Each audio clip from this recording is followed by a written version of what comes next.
Tafadhali tunaweza keti chini. Familia ya mzee wetu Gideon Baya Mung'aro, ukiongozwa hapa na gavana wetu wa Kilifi, ndugu viongozi, the Right Honorable Prime Minister, mawaziri mlio hapa, makatibu, magavana, wabunge wa kaunti yetu ya Kilifi na makaunti zingine, ndugu wananchi wa Dabaso na Kilifi, hamjambo. Hamjambo tena. Bwana Yesu asifiwe. Hebu mnisalimie hivyo hewani nione. Bwana Yesu asifiwe. Basi mimi kwanza kwa niaba ya familia yangu na kwa niaba ya serikali ya Kenya naleta rambirambi nyingi za pole kwa familia hii ya mzee Gideon Mung'aro ambaye ametuacha. Nikisema kwa familia, kwa majirani, kwa marafiki, kwa watu wa Kilifi, poleni sana kwa kumpoteza mwenzenu huyu mzee ambaye alichangia mahali pakubwa, sio kwa familia yake peke yake, lakini vile vile katika uongozi wa taifa letu la Kenya. Narudia kusema poleni sana. Na mimi nimefika hapa kwa sababu ya urafiki na undugu, na kwa kutambua mchango wa mzee Gideon Baya Mung'aro katika uongozi wa taifa letu, akiwa naibu wa chief, akiwa chief, akiwa senior chief, na mchango wake ambayo tumeelezwa hapa kwa kina na marefu, vile alivyochangia katika sio familia yake peke yake, lakini pia katika familia nyingi na sehemu lote hii la Dabaso na Kilifi. Tunasema huyu mzee tunamuenzi, tunamshukuru. Leo tunasherehekea maisha yake kwa ule mchango aliotoa kwa uongozi wa sehemu hii, na vile vile kwa kuchangia katika taifa letu la Kenya. Sisi tulio na nafasi ya uongozi tuko na mengi ya kujifunza kutoka mzee huyu. Kwanza, mlisikia mzee huyu hakubagua wananchi wa sehemu hii. Hakujali familia ni hii ama lile. Mumesikia hapa kutoka rafiki yangu Bwana Farid. Huyo Farid nimepata bahati ya kufanya kazi na yeye, na ni mtu mwadilifu, na nimejua sasa uadilifu huu wa huyu Mungwana Farid ilitokana na mzee huyu Mung'aro Baya Gideon. Na amesema huyu bwana ya kwamba aliwaunganisha wa Mijikenda na wale wengine wote. Akawa ni mtu tumeambiwa aliamini kwa broad based, kwa sababu alitaka wananchi wote wakuwe pamoja. Na nimeona ya kwamba hata na nyinyi wananchi wa hapa mumemfuata huyu mzee kwa vitendo vyenu. Hapa Kilifi hata kabla ya broad based tayari mlikuwa mmeweka broad based, kwa sababu hapa Kilifi, boma hii hapa Dabaso, mlimchagua gavana wa ODM, mkamchagua mbunge wa UDA. Ni kweli ama si kweli? Ni broad based, si broad based? Nyinyi ndio mlioanzisha mambo hapa. Leo Kilifi nzima, wakati mimi na baba tumekubaliana tuunganishe taifa letu la Kenya, tulisoma kutoka kwenu na kutoka kwa mzee huyu umuhimu wa umoja na watu kushirikiana, ndio tuweze kujenga taifa moja lenye nguvu ambalo litabeba Wakenya wote. Vile vile mumesikia vizuri ya kwamba mzee huyu alichangia sehemu kubwa kwa mambo ya elimu. Mesikia shule ya Ngala Girls, shule ya Dabaso hapa, na mashule mengine mengi ambayo alichangia mzee.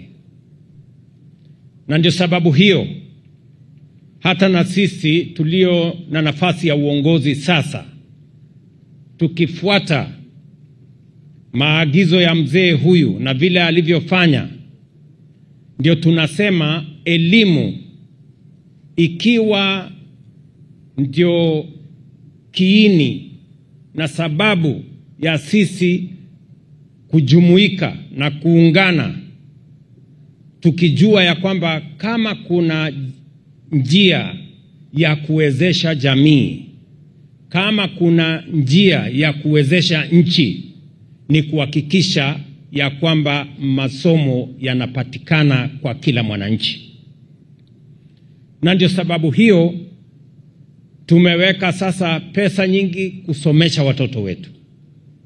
Tumeajiri walimu 76,000, tunaongeza wengine 20,000 mwaka huu. Vile mzee alivyopenda elimu, ndivyo tunavyokuza elimu.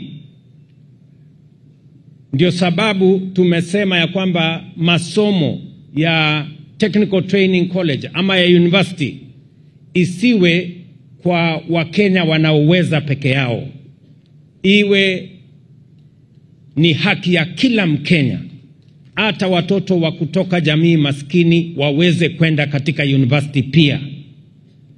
Na ndio sababu tumebadilisha msimamo. Sasa watoto kutoka jamii maskini tunawalipia 95% scholarship,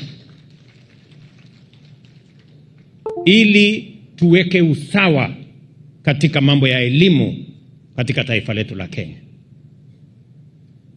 Vile vile nimesimama hapa kwa shule. Wale wanafunzi wa shule wakaniambia ya kwamba shule lile lilianzishwa na mzee, na ndio nikakubali ya kwamba huyu Owen Baya akuje next week achukue bus alete kwa hiyo shule iweze kunawiri na kuendelea mbele, tukifuatilia yale mzee alijenga. Na sio pale peke yake, tutazidi na kushirikiana katika nafasi zingine nyingi ya masomo ya watoto wetu, tukisoma kutoka shujaa huyu aliyelazwa hapa. Vile vile katika harakati ya maendeleo, sehemu kubwa amechangia mzee huyu. Na ndio sababu hiyo watu wa hapa Kilifi, kwa kura zenu, kwa maombi yenu, mkatusaidia tukaunda serikali. Na mimi nataka nimshukuru kaka yetu mkubwa Raila Amolo Odinga kwa kukubali ya kwamba tuunganishe taifa letu la Kenya, tushikanishe pamoja, kwa sababu ya muhimu ni taifa letu la Kenya. Ndio tuweze sio kuendesha siasa siku baada ya nyingine, wiki baada ya nyingine, mwezi baada ya mwingine, mwaka baada ya mwingine, lakini tuchangie sehemu kubwa ya maendeleo ya taifa letu la Kenya. Uchaguzi ni jambo la siku moja, maendeleo ni mambo ya kila siku katika taifa letu la Kenya.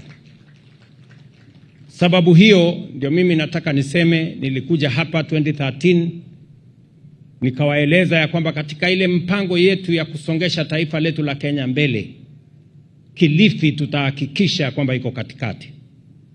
Na wakati tumeunganisha broad based, sasa ndio ikawekwa kasi hiyo mambo ya Kilifi kuwa ndani na katikati ya maendeleo ya taifa letu la Kenya. Barabara tulikubaliana na nyinyi kutoka pale Nyali Bridge. Nyinyi mkienda Mombasa siku hizi mnaona kuna mjengo mkubwa inaendelea. kwa sababu tunataka kupanua iwe dual carriageway. Tuondoe msongamano, turahisishe usafiri na tuhakikishe ya kwamba tunazalisha uchumi wa sehemu hii. Kwa hivyo tutaweka dual carriageway mpaka pale kwa Gachengo baada ya Mtwapa, alafu hiyo ingine mpaka hapa Kilifi tumeirekebisha. Awamu ya pili tutairekebisha kutoka hapa mpaka Kilifi mpaka Malindi. Hiyo ni awamu ya pili. Vile vile tumeongea na wabunge wenu, barabara ilikuwa imekwama huku zaidi kwa sababu ya mambo yalivyo katika mambo ya uchumi. Tumerekebisha uchumi sasa. Sasa tumepata pesa ya kutosha ya kujenga mabarabara zetu. Ndio sababu barabara ya kutoka Bamburi Mwakirunge kuja Kaloleni tumemrudisha contractor, sasa atamaliza hiyo barabara. Barabara hii mumenieleza ati mambo ilipinduliwa na huyu Owen. Barabara ilikuwa ianze kule Bamba kwa sababu mnajua tulianzisha barabara ya kutoka kule Kaloleni ikaja Bamba, sio? Mariakani ikaja Bamba, ambayo ilikuwa imeundiwa mpaka Wimbo. Lakini sasa mimi nikasema na mimi nitatoa hiyo barabara Bamba ikuje Ganze ikuje Kilifi, kilomita 56. Ile ingine ilikuwa kilomita 22.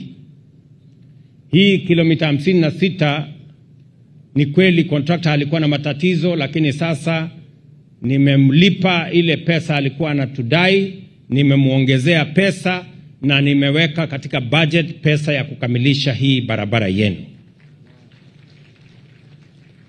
Tungule amesema mambo sio mazuri sana kwa sababu mambo yalipinduliwa hapo katikati. Na nitakueleza Bwana Tungule, nitafanya ukarabati. Ndio hii barabara ianze na huku Kilifi, lakini vile vile itoke na huko Bamba. Ndio tukutanishe katikati. So tutafuatana na wewe ndio tukubaliane vile huyo mwanakandarasi atafanya kazi hiyo. Ni kweli mbunge wa Kilifi Malindi amenieleza kuhusu barabara ya Salagate, na tayari nimeamurisha kwamba hiyo barabara irekebishwe, tuweke another overlay ndio hiyo barabara tusiipoteze. Mnajua tumekamilisha sasa ile daraja ya Baricho na kuunganisha hiyo barabara mpaka Marafa, na ile imebaki kidogo sasa ni kuchukua ile barabara ambayo inaenda Salagate niunganishe na kule mahali tunataka kuzalisha chakula kule Galana Kulalu. Pale pia tumeweka pesa sasa ya kukamilisha daraja na kuunganisha Malindi na kule Galana Kulalu ndio tuweze kutoa chakula kule, watu wa hapa tuondoe njaa, kwa sababu tunataka tuhakikisha kwamba hapa pwani inakuwa gala mpya ya taifa letu la Kenya. Na tuko na barabara zingine ambazo tumeshakubaliana na viongozi wenu tutazishughulikia, kwa sababu najua pwani hii ilibaki nyuma kwa kiasi, lakini sasa mimi nawahakikishia pwani haitabaki nyuma tena tukisonga mbele. Vile vile nimekubaliana na hawa viongozi wote ya kwamba kwa kuunganisha stima vile vile tulikuwa na changamoto kubwa hapa pwani, kwa sababu hata kufika stima hapa katika ile main grid ilikuwa na matatizo. Sasa tumeweka pesa ile transmission line kubwa kutoka kule Malindi kupitia Weru kuja hapa Kilifi. We have committed 3 billion shillings to do that project. Na vile vile tumeongeza ingine kutoka kule Kaloleni ije pia mpaka hapa Kilifi. Na tayari tumekubaliana na hawa viongozi, kila mbunge anajua ile pesa tumewawekea kwa ile last mile connectivity. Kabla ya Disemba mwaka huu nimeamurisha ya kwamba wananchi manyumba 22,000 mpya ziunganishwe na stima kati ya sasa na Disemba mwaka huu, na tumetoa pesa ya serikali shilingi bilioni 2.2 ya kuhakikisha kazi hiyo inakamilika. Na tunafanya hivyo kwa sababu ya affirmative action, yaani ile pwani ilibaki nyuma kiasi, lazima tuwapatie zaidi ya wale wengine wanavyopata, ndio washikamane na wale wengine. Vile vile mumenieleza mambo ya ardhi ya sehemu hii, na naelewa vizuri sana mambo ya ardhi, na manifesto ya ODM na manifesto ya Kenya Kwanza ni sawa kwa mambo ya ardhi, na ndio sababu inarahisisha mambo yetu pale. Nataka niwashukuru hawa ndugu zangu. Nataka nimshukuru Mheshimiwa Kingi, Mheshimiwa Joho, Mheshimiwa Mvurya na viongozi wa sehemu hii wakiwemo magavana. Hiyo kazi ya kuhakikisha kwamba tunaondoa uskwota pwani hii imeanza kwa kasi. Nikiongea na nyinyi hapa leo, tuko na hati miliki ambazo zimekamilika karibu 40,000 ambazo ziko tayari. Nikirudi hapa nafasi hiyo ingine tutakuja kupatiana. Tuko na zingine karibu 30,000 ambazo zinaendelea saa hizi. Msabaha hapa, Weru, Takaungu, sehemu ile ya Kamale mahali tulikuwa juzi, sehemu ya Zangalaweni, Jilore, hizo sehemu zote tunazishughulikia, kwa sababu Kayafungo, mnajua pale Kayafungo tumekuwa na matatizo makubwa sana. So we are trying to straighten. Mumesikia mbunge wetu wa Rabai anasema zake 15,000 ziko tayari. Mheshimiwa, takuwa huko hivi karibuni kuzipatiana. Na katika budget yetu ya mwaka huu tumeongeza shilingi bilioni 2.8 ya kuendesha hiyo program ya kuhakikisha kwamba tunaondoa uskwota hapa pwani, kwa sababu ndio ahadi yetu, na tumekubaliana na viongozi wenu vile kazi hiyo itafanyika. Vile vile ningependa nikikamilisha kusema ya kwamba yale mbunge wa kule Ganze amesema kuhusu ndofu, nituma askari wetu wa KWS wamekuwa huko, lakini wanakubaliana na mimi ya kwamba hiyo tatizo ni kubwa, na dawa yake sasa ni kuweka ua ama fence, ndio tuondoe tatizo hilo kwa kikamilifu. Kwa hivyo Mheshimiwa, tutapangana tuhakikisha kwamba sehemu ile inawekwa fence, ndio tuweze kusukuma mambo haya mbele. Mimi pia nataka niwapongeze watu wa Kilifi. Leo asubuhi nilipatiwa taarifa wakati nilikuwa napitia taarifa kwamba watu wa Kilifi 1437 wamejiandikisha kwa SHA. Mimi nasema kwa watu wa Kilifi pongezi, na mpango yetu hapo kwa SHA, mimi nataka muelewe, pale nyuma wananchi wengi waliuza mali yao, wakauza mbuzi na kondoo na mifugo, wakauza ardhi kwenda kulipia gharama ya hospitali. Tumesema hatutaki gharama ya hospitali ama hatutaki matibabu yawe ni starehe ya watu wanaojiweza ama matajiri. Tunasema matibabu ni haki ya kila Mkenya, kwa sababu katiba ndio inasema hivyo. Na ndio sababu hiyo wewe Mkenya na kuuliza, hospitali unakokwenda bora ujisajili. Level 1 utatibiwa bila malipo yoyote. Level 2 utatibiwa bila malipo yoyote. Level 3 utatibiwa bila malipo yoyote. Level 4 utatibiwa bila malipo yoyote. Kuanzia level 5 kwenda mbele ndio sasa wale wenye wako na uwezo wa kulipia mambo ya SHA utalipa kulingana na uwezo wako. Wale ambao hamuna uwezo tutawalipia kama serikali.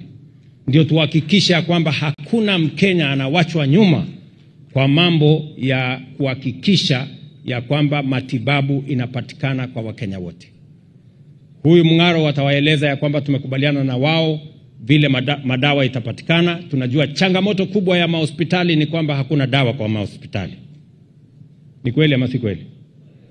Na ndio tumekubaliana na wao vile KEMSA tutarekebisha, delivery tutarekebisha, na tumekubaliana ya kwamba madawa yakitoka Nairobi hayakuji tena Kilifi kwa headquarters.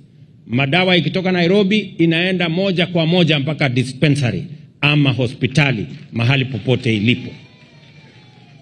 Ndio tuache mambo ambayo saa zingine madawa inakuja inakaa pale Kilifi mpaka ina expire, watu wakingojea madawa kule kwenye mahospitali. Kwa hivyo hiyo shughuli yote tunashughulika pamoja. Mheshimiwa Baya amenieleza kuhusu mambo ya maji. Ameniuliza mambo matatu. Ameniuliza mambo ya write off, akaniuliza mambo ya kulipa ile deni iko ya milioni 100 kwa sasa, na akaniuliza mambo ya solarization. Nimeongea na watu wa wizara na tumekubaliana. Kwanza mambo ya write off, si ndio? Anasema iko bilioni 3. Nitaenda kwanza kuchunguza hii bilioni 3 ilifikaje hii bilioni 3. Kama kuna mtu aliiba, kwanza huyo ni mfunge. Lakini sasa tukishakubaliana deni ndio hii, nitapitisha kwa cabinet iwe write off, nitalete bunge, wewe utashughulikia tuweke write off, vile tumefanya zile zingine zote. Ya pili, mambo ya solarization. Tayari tunaongea na watu wa private sector under PPP arrangement. Kwa hivyo hiyo mpango ya solarization ni kuhakikisha kwamba ile maji tusitumie tena stima ya kulipwa, pale tuweke solar energy, ndio iwe inasukuma maji bila malipo yoyote. Hiyo pia tushakubaliana. Lakini hapa sasa kwa hii pesa hii ingine hii umesema, hapo ndio iko kizungumkuti kidogo. Kwa sababu nimeelezwa hivi Bwana Baya kwamba kuna wananchi wanalipa, lakini ile mwananchi analipa haifiki kwa Kenya Power. Hapa katikati iko namna hii. Sasa kwanza tutatue hiyo tatizo. Huyu ni nani yako hapa katikati? Analipiwa na alipi huko, si ndio? Mnataka mlipe pesa zenu mtu afanyie kizungumkuti hapo alafu kule izilipwe? So tutachunguza mimi na wewe tujue where is the problem. Alafu tukishatatua hiyo matatizo, hawa watu maji yao itakuwa kila wakati. Ndugu zangu watu wa Kilifi, wacha nisiseme kuzidi hapo. Mimi nimesema haya yote kwa sababu mzee huyu alikuwa ni mzee mpenda maendeleo. Alichangia sehemu kubwa katika uongozi na katika maendeleo ya hapa Kilifi.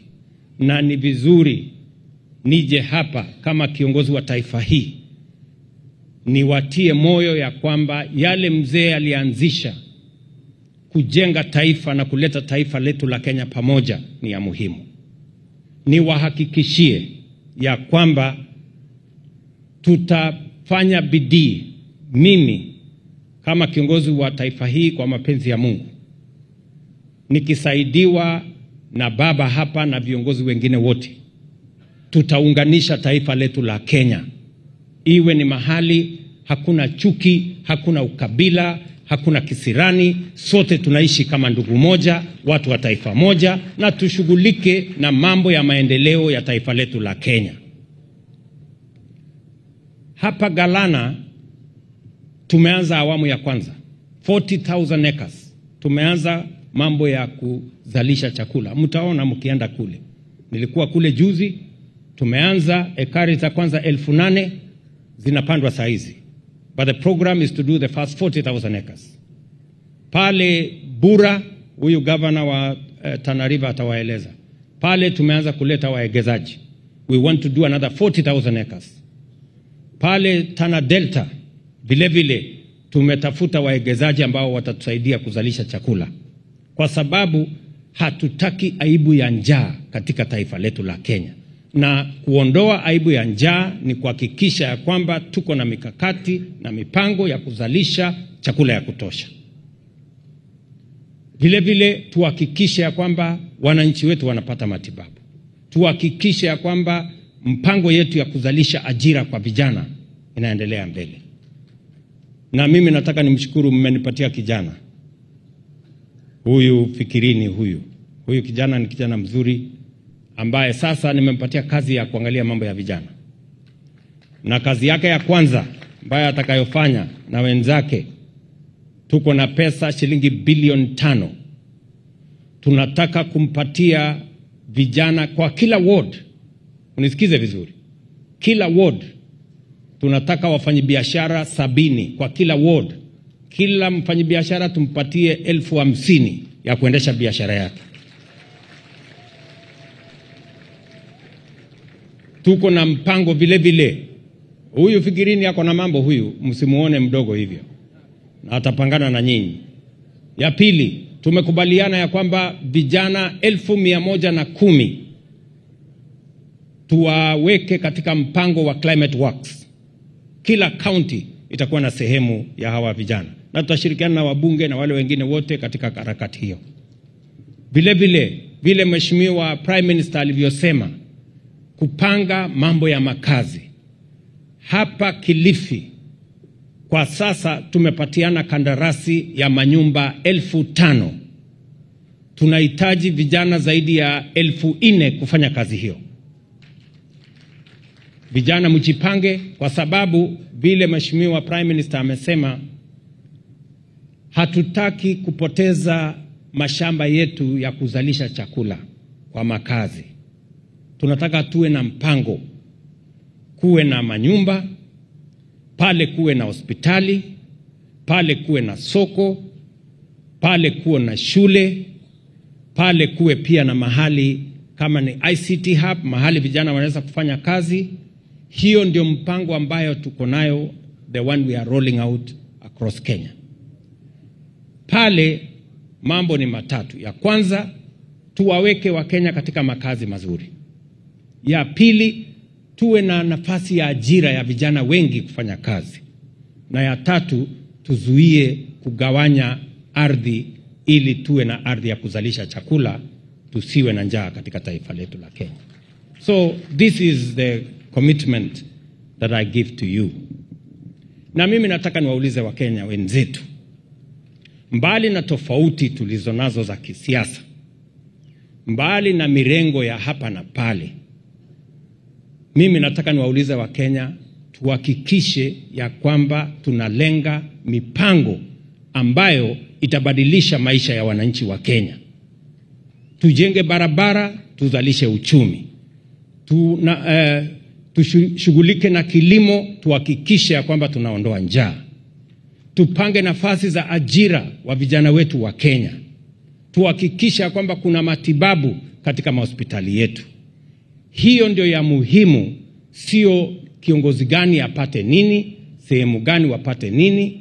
Ya muhimu ni umoja wetu na maendeleo ya taifa letu la Kenya. Na mimi kama kiongozi wa taifa hii, kwa mapenzi ya Mungu, nitakaa hapo. We must remain focused in making sure that we do the things that will transform our nation. And therefore I want to ask fellow citizens, we may be of different opinions, we may have different strategies, but we must have a nation first. And secondly, we must be united as a nation so that we can build this nation together. And we must concentrate on the transformation of Kenya. Transform our agriculture for food security. Transform our housing program to create jobs. Transform our universal health coverage to create opportunities for every Kenyan to be treated in a fair and dignified manner, and to move this country forward together. On that, I am all in, and I will make sure that we transform our nation. Nawauliza, hata wale wako na maoni tofauti, hata wakati wa maandamano, pia tuhakikishe ya kwamba maandamano yale yasiwe ya fujo, yasiwe ya kuharibu mali, yasiwe ya kuharibu amani katika taifa letu la Kenya, kwa sababu hatuna taifa lingine ambalo tutahamia mambo yakiharibika hapa.